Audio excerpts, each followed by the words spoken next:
այն ինչ որ դուք ներկայացրել եք, որովհետեւ հիմնավորում տակը չունի։ Ես չեմ բացառում, որ կան ինչ-որ փաստեր, որոնք ձեր ընկալմամբ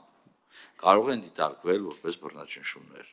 Ես չեմ բացառում, որ նույնիսկ ինչ-որ փաստեր կարող են լինել, որոնք ուսումնասիրության արդյունքում մոտ էլ կարծի ձևավորեն, բայց կներեք, չի կարելի ունենալ 3 էջանոց հայտարարություն, 2 տողանոց հիմնավորում եւ ասել դե էսա։ Ես հայտարարությունը շատ հարմար կարող լիներ այս ճանճերին ոչնչացնելու համար, որտեղ հարմար է։ Բայց ինքը որից է բանի մասին չի կներեք էլի։ Գիտեմ։ Ծիծաղելի չի, իրոք ծիծաղելի չի։ Ծիծաղելին գիտեք ինչ է։ Ծիծաղելին այն է, որ մենք դուք բերել եք փաստաթուղթ,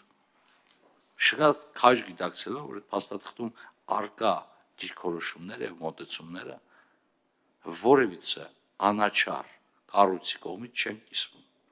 Եթե կիսվում են Տիկին Վարդանյան, գոնե մեկ կառույցի կարծիք ներկայացրեք, որովհետև ցանկացած կառույցի ցանկացած կարծիքի հետևից մենք գնում ենք։ Ես չեմ ասում Քավլիցի, որ Հայաստանի Հանրապետությունում ժողովրդավարության մակարդակում ամեն ինչ իդեալական է։ Դա կլիներ առաջի քայլը դեպի արձանագրում, որ երկրում առկա է ավտորիտարիզմ։ Եվ Եվրոպայի խորհրդի խորհրդարանական վեաժողովը բազում անգամներ անդրադարձել է վերջին 7 տարիների ընթացքում Հայաստանում առկա խնդիրներին,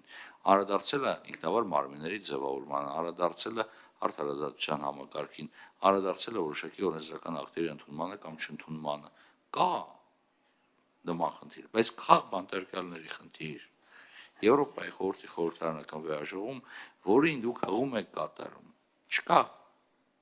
Այսինքն կառույցը, որը մշակել է այդ բանաձևը ընդունել է,